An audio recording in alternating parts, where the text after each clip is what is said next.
Welcome to HR9 news. Shri Sathya Sai జిల్లా పెనుగొండ నియోజకవర్గంలో చోరీకి పాల్పడుతున్న ముగ్గురు ముద్దాయిలను పోలీసులు అరెస్ట్ చేశారు. ముద్దాయిల అరెస్టు వివరాలను జిల్లా ఎస్పీ సతీష్ కుమార్ వెల్లడించారు. పెనుగొండ మండలం 44వ జాతీయ రహదారి పక్కన పుట్టపర్తి క్రాస్ వద్ద ముగ్గురు ముద్దాయిలను పోలీసులు అరెస్ట్ చేశారు. ముద్దాయిలు విజయ్ కుమార్ మడకశిరకు చెందినవాడు, నరసింహులు, బోయ నరేష్ పెనుగొండ మండలం మర్వపల్లికి చెందిన వారుగా గుర్తించినట్లు ఎస్పీ పేర్కొన్నారు. వారి వద్ద నుంచి సుమారు 15,38 లక్షలు విలువ చేసే చోరీ సొత్తు 132.870 బంగారు ఆభరణాలు, 127.980 గ్రాముల వెండి, 770 మీటర్ల కేబుల్ వైర్ తో పాటు ఒక స్కూటీ స్వాధీనం చేసుకోవడం జరిగిందన్నారు. సెలవులకు ఊరిళ్ల వారు పోలీసులకు సమాచారం ఇవ్వాలని, సీసీ కెమెరాలు ఏర్పాటు చేసుకోవాలని జిల్లా ఎస్పీ సతీష్ కుమార్ పేర్కొన్నారు. సో మనకి పెనుకొండ టౌన్ లో April 1, 2025 ఇయర్ మనకు ఒక హౌస్ బ్రేకింగ్ అఫెన్స్ జరిగింది. ఆ హౌస్ బ్రేకింగ్ అఫెన్స్ జరిగిన తర్వాత ఈ కేసు సంబంధించిన investigation over period of time జరగగా మనకి ఇన్ ద మీన్ టైమ్ ఒక వైర్ థెఫ్ట్ కూడా జరిగింది. 700 meters bore cable wire theft జరిగింది. ఆ థెఫ్ట్ జరిగిన తర్వాత ఆ బోర్ కేబుల్ వైర్ అనేది మరువాపల్లి విలేజ్ దగ్గర జరిగింది. అక్కడ నుంచి మనకి ఫర్దర్ క్లూస్ వచ్చింది. దాంట్లో నరసింహులు ఆఫ్ ఎల్ఓటీ విలేజ్ అనే వ్యక్తి దీంట్లో ఇన్వాల్వ్ అయ్యారన్న క్లూ మనకు రావడంతో పాటు ఫస్ట్ ఆ వ్యక్తిని పికప్ చేయడం జరిగింది. ఆ వ్యక్తి తరపు నుంచి మళ్ళీ మనం దర్యాప్తులు ముందుకు తీసుకుని వెళ్ళగా ఫర్దర్గా విజయ్ కుమార్, ఆ వ్యక్తి కూడా ఎల్ఓటీ విలేజ్, అదేవిధంగా బోయ నరేష్ మంచిపల్లి విలేజ్, సోమండపల్లి మండల్, వీళ్ళు ముగ్గురు కూడా కలిసి దాదాపు 8 అఫెన్స్లో ఇన్వాల్వ్ అయినది మనం డిటెక్ట్ చేయడం జరిగింది. ఇప్పుడు April 4, 2025లో జరిగిన ఆ అఫెన్స్తో పాటు కాకుండా టోటలీ అనదర్ 5 అఫెన్సెస్ చేశారు హౌస్ బ్రేకింగ్. అది కాకుండా 2 కేబుల్ వైర్స్ థెఫ్ట్ కలిపి 700 మీటర్స్ కేబుల్ వైర్, టోటలీ 8 అఫెన్సెస్లో వీళ్ళు ఇన్వాల్వ్ అవ్వడం జరిగింది.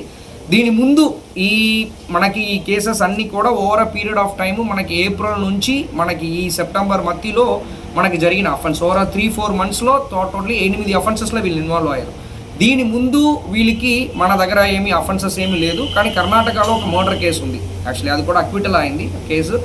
అది కూడా పాత కేసు 2018. వీళ్ళు మామూలుగా కూలీ వర్క్, వెల్డింగ్ వర్క్ అన్ని చేస్తుంటారు. సో వీళ్ళు ఎంఓ ఏంటంటే మోడస్ ఆపరెండి అంటారు. వీళ్ళు ఏ విధంగా దొంగతనం చేస్తున్నారంటే వాళ్ళు ఒక స్కూటీలో రావడము, స్కూటీలో వచ్చేసి ఈవినింగ్ టైం చూసుకుంటారు, మళ్ళీ వచ్చి రాడ్తో పాటు లివర్ టైప్లో ఒక ఇన్స్ట్రుమెంట్ని పెట్టుకొని డోర్ని బ్రేక్ చేస్తూ, ఎవరు ఎక్కడ లేదో డోర్ని బ్రేక్ చేస్తూ వాళ్ళు ఈ దొంగతనం హౌస్ బ్రేకింగ్ చేయడం జరిగింది. సో వాళ్ళ తరపు నుంచి మనం టోటల్ 8 కేసెస్లో దాదాపు 134 గ్రామ్స్ ఆఫ్ గోల్డ్, తర్వాత 128 గ్రామ్స్ ఆఫ్ సిల్వర్, అది కాకుండా 700 metres of cable, totally worth 16 lakhs మనం రికవరీ చేయడం జరిగింది. సో మెయిన్గా ఈ ప్రెస్ మీట్ కూడా మెయిన్ ఉద్దేశం ఏంటంటే సీసీటీవీ కెమెరాస్ అనేది మనకి చాలా చాలా ఇంపార్టెంట్. మన డిస్ట్రిక్ట్లో సీసీటీవీ కెమెరాస్ ముందు కూడా పాత టీం కూడా కొన్ని పెట్టడం జరిగింది. ఇప్పుడు మనము కొత్తదిగా ఫర్దర్గా ప్రతి ఒక్క ఊర్లో కూడా ఇంకా సీసీటీవీ కెమెరాస్ పెంచడానికి ప్లాన్ చేస్తున్నాము. ఆల్రెడీ ఇప్పుడు పెనుకొండ వరకు చూసామంటే పెనుకొండ టౌన్ వరకు నీట్గా ఎస్డిపిఓ గారు, సిఏ గారు, ఎస్ఐ గారు కలిపి ఒక కంట్రోల్ రూమ్ పెట్టుకోవడం జరిగింది. దాదాపు ఆల్మోస్ట్ 60 కెమెరాస్ వరకు పెట్టుకున్నారు. ఎనీ టైం మనకు మానిటరింగ్ ఉంది, కంట్రోల్ రూమ్ చూసాము. ఇదే సేమ్ మోడల్లో రిమైనింగ్ ఆల్ డిస్ట్రిక్ట్స్లో కూడా సీసీ కెమెరాస్ పెట్టుకుని కంట్రోల్ రూమ్ పెట్టాలి. ప్రజల తరపు నుంచి కూడా సపోర్ట్ కావాలి. ఇప్పుడు మనం కూడా కార్పొరేట్ సోషల్ SESR ఫండ్స్ కిందకి మేము కొన్ని చేస్తున్నాము. అదే పరంగా పబ్లిక్ కమిటీ రూపంలో ప్రతి ఒక్క ఊరు నుంచి, ప్రతి ఒక్క వార్డు నుంచి కూడా ప్రజలు ముందుకు వచ్చేసి సీసీటీవీ కెమెరాస్ ఇన్స్టాల్ చేశారంటే ఇలాంటి అఫెన్సెస్ ఫస్ట్ జరగకుండా ఉండడానికి అన్న స్కోప్ ఎక్కువ ఉంటాయి. డిటరెన్స్ ఎఫెక్ట్ అంటారు. రెండవది, ఒకవేళ జరిగిందంటే కూడా దాన్ని డిటెక్ట్ చేయడానికి ఈజీగా ఉంటాయి. రెండవది ఏంటంటే మీరు ప్రతి ఒక్క హౌస్ కూడా మ్యాక్సిమం లాక్ వైస్ మంచి లాక్ గట్టిగా పెట్టాలి. ఇంకొకటి ఏంటంటే ఒకవేళ ఎక్కువ రోజు వాళ్ళు ఊరికి వెళ్ళడం, 10 రోజులు 15 రోజులు తిరుపతి వెళ్తారు, లేకపోతే సొంత ఊరికి లీవ్కి వెళ్తారు, అలాగా వెళ్ళినప్పుడు అంటే ఆల్ సెక్యూరిటీ ప్రికాషన్స్ తీసుకోవాలి. ఇంటిలో ఎక్కువ బంగారం కానీ అమౌంట్ కానీ పెట్టకుండా దాంట్లో బ్యాంక్లో సేఫ్ లాకర్లో పెట్టాలని చెప్పి కోరుకుంటున్నాం పోలీస్ తరపు నుంచి.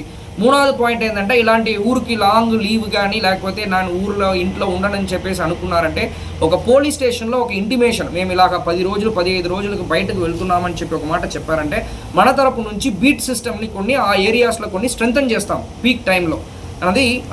ఇలాంటి మెషర్స్ ప్రజల తరపు నుంచి కూడా కోఆపరేషన్ ఉందంటే ఈ ప్రాపర్టీ అఫెన్స్ దొంగతనం అనేది మేము ఇంకా కట్టడి చేయడానికి ఛాన్సెస్ ఎక్కువ ఉంటాయి.